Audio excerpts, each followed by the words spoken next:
开，天地间将会迎来一场灾难。炼天古。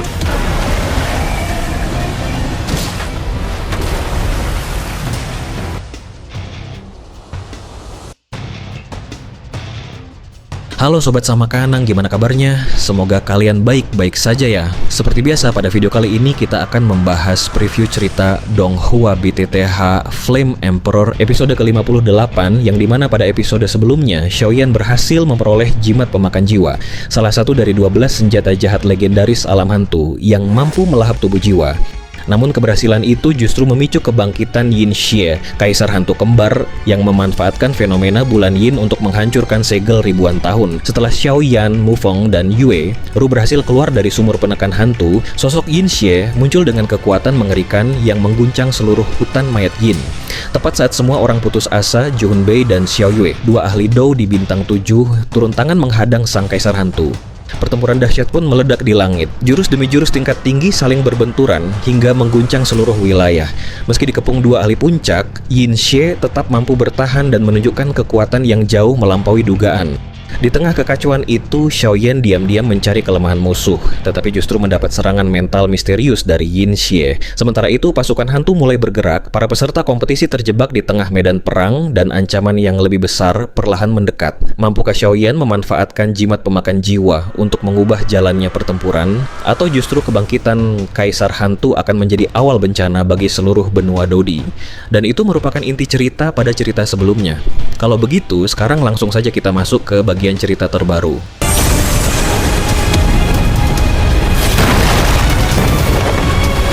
Pengawas Wu Jiang dengan sigap meletuskan perintah dingin kepada pasukannya di lapisan ketiga untuk membunuh makhluk gaib manapun yang berani mendekat. Tepat pada momen terdesaknya itu, Yingzi yang terus dipaksa mundur oleh gempuran tajam musuh mengumpat gusar dalam hati karena merasakan hawa yin jahat kian merosot. Terlebih lagi Yuquan dan Qimei tak kunjung datang membantunya. Di langit, kepungan Xiao Yue dan Ju Hunbei belum mampu mengenai fisik Yingzi. Menyadari hutan mayat Yin dan bulan Yin bisa menguras stamina mereka hingga mati kelelahan, Xiao Yue mendesak seniornya mencari solusi. Ju Hunbei mengaku mereka butuh senjata bagus untuk menembus pertahanan mutlak monster itu. Mendengar hal itu, mata Xiao Yue seketika melirik penuh permusuhan ke arah tempat Xiaoyan berdiri. Xiao Yue langsung berseru meminta Xiaoyan meminjamkan pedang abadinya. Di sisi lain, para penonton di bawah terkejut mendengar nama Xiaoyan. Mu Yingying tertegun merasakan aura familiar dari pria itu, sementara harimau suci api surgawi mengingatkannya agar tidak meremehkan Xiaoyan. Pembangkit tenaga lain seperti Luo Guang, Qiu Hobart, dan seorang peserta perempuan klan manusia ular sepakat menunda perebutan poin demi fokus pada ancaman bersama. Sebaliknya, roh hantu Qimei dan Muller justru bersorak gembira mendukung Yingzi sembari memerintahkan pasukan hantu berbaju hitam mereka untuk membunuh siapa saja yang menghalangi. Di tempat tersembunyi, Yuquan menahan Hong Ye agar tidak gegabah sebab ia mendeteksi energi hantu Yingzi justru kian menguat. Merespons permintaan bantuan, Xiaoyan tanpa ragu memutar cincin api kaisar dan melemparkan pedang abadi merah menyala miliknya. Namun, ia sengaja mengarahkannya kepada Ju Hunbei alih-alih Xiao Yue karena atribut api sang senior jauh lebih cocok. Luo Guang seketika memandang iri pada pedang abadi yang bernilai melebihi keterampilan Dou tingkat abadi tersebut. Begitu menggenggamnya, Ju Hunbei langsung merasakan limpahan energi murni. Ia meminta Xiao Yue mengulur waktu selagi dirinya memusatkan energi langit dan bumi yang langka ke pedang, hingga memicu lilitan cahaya putih susu setinggi seperempat bilah pedang. Melihat ancaman maut dari pedang abadi itu, Yingzi mengamuk dan bersumpah akan membunuh Xiaoyan nanti karena telah merusak rencananya. Yingzi pun menarik rantai hitam serta menghapus kabut darahnya demi meletuskan daya hisap raksasa dari pusat tubuhnya. Xiao Yue seketika menyadari kegilaan musuh bahwa Yingzi nekat menyerap seluruh pasokan energi hantu hutan mayat Yin dan kekuatan bulan Yin demi menerobos ke tingkat kaisar hantu bintang 8 setengah langkah. Menyadari kombinasi kekuatannya yang berada di tahap pertengahan bintang 7 dan Ju Hunbei di tahap akhir bintang 7 akan berujung kematian jika Yingzi berhasil, Xiao Yue langsung berteriak meminta bantuan massal. Meskipun kebingungan, seluruh kerumunan di tanah kompak melepaskan douqi maksimal mereka untuk disalurkan ke pedang abadi Ju Hunbei. Xiao Yue pun ikut menuangkan seluruh energinya demi mempercepat pengisian daya pedang. Sementara itu aura Yingxi terus meroket gila-gilaan seiring tersedotnya seluruh energi hantu hutan ke tubuhnya. Di langit hutan mayat Yin, dua energi raksasa, panas membara yang murni dan kekuatan jahat yang mengerikan saling bergejolak hebat. Di darat, kelompok Mu Yingying, Qiu Hobart, dan Luo Guang terus memeras kekuatan mereka untuk disalurkan ke prasasti 9 jiwa. Xiaoyan yang takjub melihat bentrokan para ahli ini terus menyuplai douqi miliknya sembari menelan pil pemulihan. Meskipun demikian, Xiaoyan menyimpan kecurigaan mendalam mengapa bagian tubuh kaisar hantu kembar yang satunya, Yin jahat dari kolam dingin, serta dua roh hantu lainnya belum juga menampakkan diri untuk menyatu. Curiga ada sesuatu yang tidak beres di kolam dingin, Xiaoyan diam-diam membagikan pil pemulihan tingkat tinggi kepada Yueru dan Mu Feng agar mereka tetap menyimpan tenaga untuk berjaga-jaga. Sementara itu, duel di langit kian mendekati klimaks saat Ju Hunbei melayang diselimuti bola cahaya pelindung merah menyilaukan demi menghalau energi hantu sekaligus menyempurnakan pengisian daya pedang abadi pinjaman Xiaoyan. Berkat bantuan energi massal dari daratan, kilatan cahaya merah putih berhasil memenuhi seluruh bilah pedang. Di sisi lain, tubuh Yingxi justru membengkak mengerikan akibat terus-menerus menelan pasokan energi hantu hingga diselimuti kabut hitam tebal. Sesaat kemudian Yingxi membuka matanya yang memancarkan aura luar biasa kuat dan tertawa gila mengklaim kemenangannya setelah berhasil menembus level setengah langkah kaisar hantu tingkat 8. Tekanan aura baru Yingxi yang setara petarung Dou di bintang 8 manusia seketika membuat Ujang gemetar dan Chang Yu mengakui situasi telah lepas kendali. Xiaoyan, Yueru serta Mu Feng langsung merasakan aliran douqi mereka melambat akibat penindasan energi tersebut. Namun Raja Naga Emas menenangkan Xiaoyan bahwa Yingxi belum sepenuhnya sempurna menembus bintang 8 karena statusnya baru setengah langkah saja. Tetap waspada, Xiaoyan diam-diam menggenggam rata-ratai pemusnahnya. Di sisi lain, harimau suci api surgawi yang cemas melihat rumahnya rusak mendesak Mu Yingying untuk segera kabur setelah ia menghancurkan tempat ini nanti. Meskipun Mu Yingying menangis panik menolak kehilangannya, sang harimau suci tetap nekat memicu auranya hingga batas maksimal demi bertarung sampai mati demi kehormatan. Tepat pada momen krusial itu, Ju Hunbei meneriakkan jurus pamungkas pedang penekan kejahatan. Ruangan radius puluhan zang langsung berguncang hebat saat ia mengangkat tinggi pedang abadi merah tersebut, memicu seberkas cahaya hampa merah putih yang membesar menjadi pedang raksasa sepanjang beberapa ratus zang. Bilah pedang raksasa itu dipenuhi kelap-kelip rune suci yang memancarkan daya penghancur dan pemurnian mutlak. Akan tetapi, Yingxi yang telah bertransformasi menjadi setengah langkah bintang 8 tetap menatap remeh serangan tersebut dengan penuh percaya diri bahwa kemenangan mutlak berada di tangannya. Waktu yang tepat, tawa Yingxi sinis sembari memicu bangkitnya jiwa kesepian dan hantu liar dari tubuhnya. Seketika itu juga dari tempat persembunyiannya, roh hantu Yuquan terkejut mengenali aura tersebut sebagai kekuatan hantu yang dulu membantai seluruh desanya.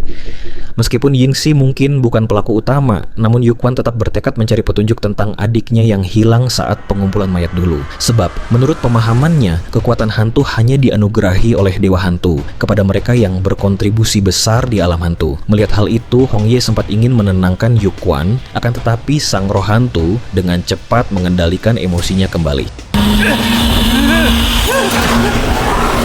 Di sisi lain, melihat perubahan drastis energi gaib Yingxi yang melesat 10 kali lipat pasca terobosan, Xiaoyan pun menjadi sangat kebingungan. Oleh karena itu, Raja Naga Emas menjelaskan dengan sangat serius bahwa di atas QI hantu biasa, sebenarnya terdapat tingkat kekuatan hantu yang normalnya hanya bisa diserap oleh ahli Ghost Immortal, hantu abadi, sejati, bukan petarung tingkat setengah langkah bintang 8 seperti Yingxi. Lalu saat Xiaoyan penasaran menanyakan jenis kekuatan gaib yang terakhir, sang guru justru enggan membeberkannya karena jarak kekuatannya dirasa masih terlalu jauh.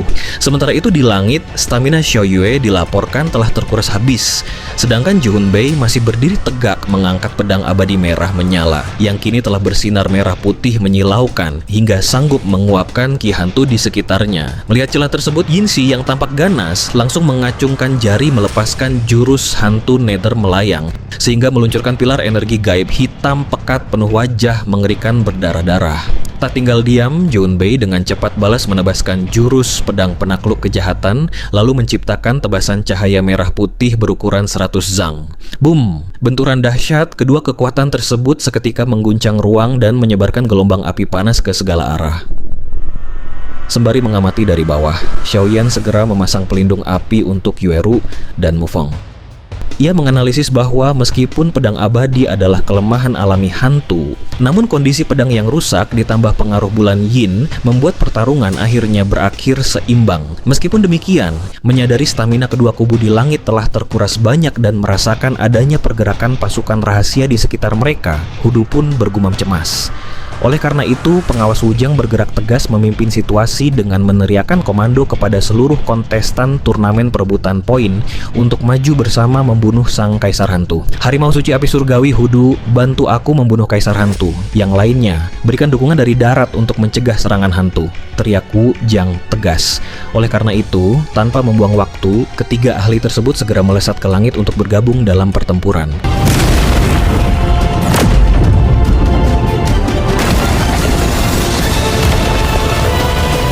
Sementara itu di atas sana, Yingxi dengan senyum menyeramkannya tertawa gila.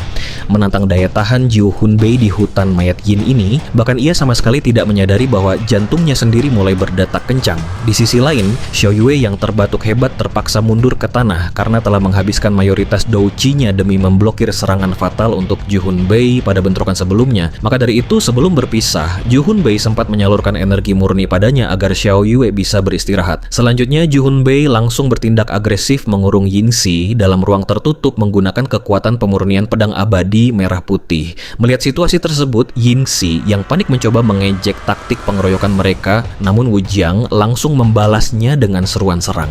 Kemudian, saat Yingxi memicu perisai darah pelindung penuh energi hantu, Jiu Hunbei dengan cepat membubuhkan rune mendalam yang seketika membuat aura Yingxi kacau dan meredup. Meskipun Yingxi sempat berhasil memulihkan cahayanya kembali, tetapi Hudu dan Wujang langsung mengambil kesempatan itu untuk melancarkan serangan kombinasi api berbentuk naga dan naga banjir yang menyatu kuat. Blam! Hantaman pilar api tersebut sukses menembus ruang pemurnian dan menghancurkan perisai darah Yingxi hingga memicu ledakan dahsyat yang melubangi tanah menjadi jurang tanpa dasar. Akibatnya di darat, Xiaoyan dan Mu Yingying mati-matian memasang pelindung douchi sambil terbelalak syok. Sebab serangan itu berhasil menghempaskan Yingxi dan mengikis kabut hitamnya hingga mengungkap wujud aslinya. Bahkan Xiaoyan sempat melihat sekilas objek hitam di jantung monster itu sebelum akhirnya menghilang lagi. Meskipun Hudu dan Wujang terpaksa mundur dengan wajah pucat akibat kehabisan tenaga, namun Jiu Hunbei yang melihat kelengahan musuh langsung melesat diselimuti douchi merah menyala. Seketika itu juga, Yingxi yang murka karena wujud aslinya terluka sempat mengumpat lantaran mengenali jurus Dou milik pavilion pembakaran dupa. Akan tetapi, sebelum kalimatnya selesai, Jiu Hunbei sudah menghantam tubuhnya dengan keras. Sementara itu, Yingxi membalas dengan telapak tangan penuh kabut darah hitam berdaya korosif kuat yang auranya terasa sangat mengerikan hingga radius beberapa zang. Ledakan mengerikan langsung tercipta begitu serangan Yingxi dan Jiu Hunbei berbenturan dahsyat di udara. Oleh karena itu, Jiu Hunbei yang merasa kekuatannya telah berkurang signifikan segera berseru dingin meminta bantuan serangan. Wujang, Hudu, dan Harimau Suci Api Surgawi langsung bertukar pandang, lalu meletuskan douchi hebat untuk mengeroyok Yingxi. Akibatnya Yingxi sangat khawatir karena hilangnya lapisan pertahanan gaib yang dihancurkan sebelumnya membuat kekuatannya anjlok. Ekspresinya pun kian muram sebab staminanya sudah terkuras banyak. Meskipun demikian, Yingxi melepas 4 rantai gelap penuh jiwa hantu ganas demi menahan gempuran mereka. Melihat hal itu, Jiu Hunbei tertawa sembari mengejek bahwa Yingxi masih lemah karena wujud kaisar hantu kembar miliknya belum menyatu sempurna dengan setengah entitas lainnya. Yingxi pun mendengus menantang. Seketika itu juga, Harimau Suci menahan rantai-rantai tersebut dengan 4 penghalang api biru redup, sehingga membuat Wujang tercengang melihat kehebatan monster bintang 5 itu.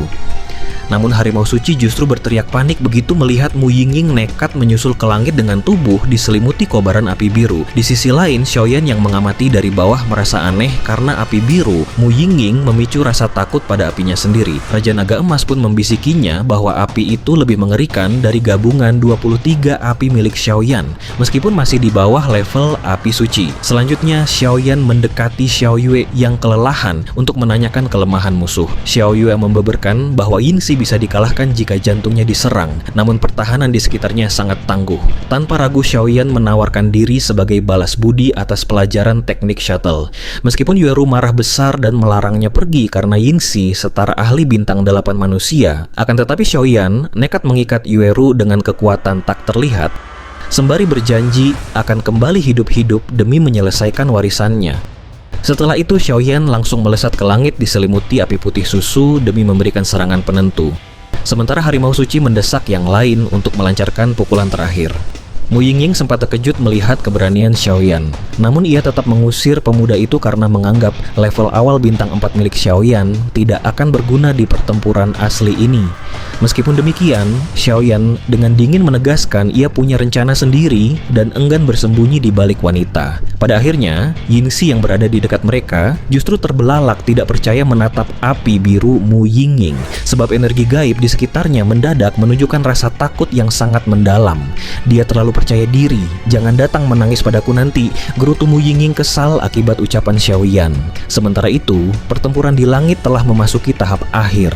Ji Hunbei terus menggunakan energi pemurnian pedang abadi untuk mendesak mundur entitas jahat tersebut. Akan tetapi karena pedang tersebut hanya berupa fragmen yang butuh waktu untuk mengumpulkan energi kembali setelah melemah, harimau suci, Hudu, dan Wujiang dengan sigap memberikan perlindungan agar Ji Hunbei bisa beristirahat. Di sisi lain, Xiaoyan dan Mu Yingying hanya melayang di luar medan tempur. Meskipun terus dihujani serangan, Ji Hunbei heran mengapa entitas jahat itu hanya bertahan tanpa membalas. Sebenarnya, jantung di dalam kabut hitam monster itu sedang berdetak kencang akibat ketakutan melihat kehadiran Mu Yingying.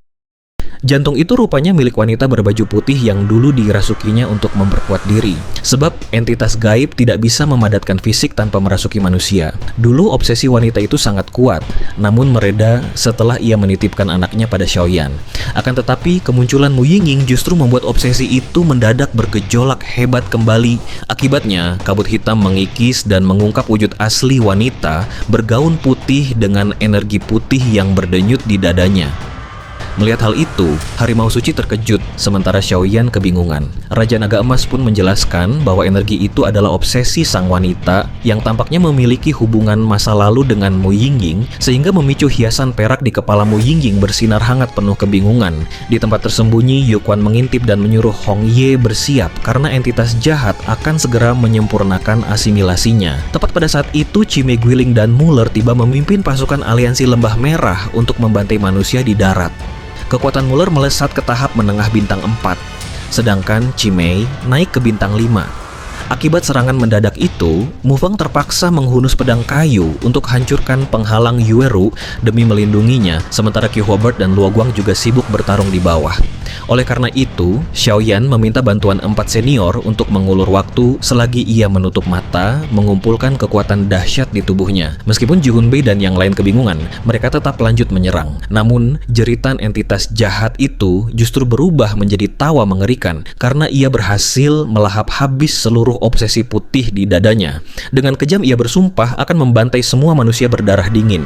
Pada akhirnya monster itu berteriak bahwa ia tak lagi butuh bagian tubuh Xie Yin karena asimilasi telah sempurna, sehingga auranya secara resmi menembus level Kaisar Hantu, tingkat 8 sejati yang setara dengan petarung Dou di bintang 8 manusia. Yingxi tertawa terbahak-bahak sembari mengancam akan membantai semua orang dalam wujud sempurnanya, lalu menyinggung memori saat Ji Hunbei bersama 5 Dewa Doushuan Santian menyegelnya ribuan tahun lalu. Meskipun demikian, Ji Hunbei sama sekali tidak panik. Ia menganalisis bahwa energi gaib Yingxi sebenarnya sudah terkuras 80-90% akibat duel sebelumnya, sehingga Yingxi dinilai sedang berada di ujung kemampuannya. Sebenarnya, Yingxi sangat serakah ingin melahap sisa jiwa mereka untuk pulih, namun ia juga takut Ji Hunbei nekat meledakkan diri pada tingkat puncak bintang 7. Oleh karena itu, Yingxi memilih jalan aman dengan melepaskan rantai pengunci jiwa demi merebut kekuatan musuh lamanya. Seketika itu juga, rantai gelap alam hantu tersebut langsung menembus tubuh Ji Hunbei. Namun Ji Hunbei justru balas mencengkeram rantai itu dan meletuskan kobaran api merah, mematikan yang merambat balik membakar Yingxi. Di tengah adu nyawa yang sengit itu, Yingxi mendadak melepas 4 rantai tambahan demi mengakhiri kebuntuan. Akan tetapi, keempat rantai tersebut tiba-tiba terbuka begitu saja akibat intervensi seorang pria berjubah merah bernama Chang Yu, wakil ketua paviliun luar paviliun Feng Xiang. Yingxi terkejut bukan main saat Chang Yu menyuruhnya menyerah. Ditambah lagi, Chime Guiling tiba-tiba muncul membawa kabar buruk bahwa Yuquan telah berkhianat, membunuh Xie Yin, dan memanipulasi seluruh persiapan mereka. Akibatnya, Yingxi panik dan terpaksa melarikan diri ke segala arah di bawah hujan pilar cahaya api milik Chang Yu. Di sisi lain, Mu Yingying tersadar dari lamunannya dengan linglung karena merasa familiar dengan aura Chang Yu. Sementara Sementara itu, Xiaoyan duduk melayang di udara sambil memejamkan mata untuk meracik kekuatan ekstrim. Ia menggabungkan 3 energi berdaya tolak tinggi, teratai pemusnahan, 23 api berbeda, kekuatan jiwa raksasa di tangan kiri, dan kekuatan mental prasasti kelahiran gerakan ilahi di tangan kanan. Meskipun tangannya sempat terpental hebat akibat daya tolak energi tersebut, namun Xiaoyan meraung dan menekan paksa ketiganya agar menyatu. Melihat kegilaan itu, harimau suci Qiuhuo and Luoguang langsung terbelalak syok dari darat karena tahu masing-masing dari 3 energi itu sanggup memusnahkan mereka. Sembari menjilat bibirnya yang kering, Xiaoyan terus menekan emosi energi tersebut demi menciptakan kombinasi penghancur otak dan pengunci ruang paling mengerikan. Sebab Raja Naga Emas sempat memperingatkannya bahwa Chang Yu belum tentu bisa menang lantaran ada kekuatan jahat tersembunyi yang sangat besar di dalam tubuh Yingxi.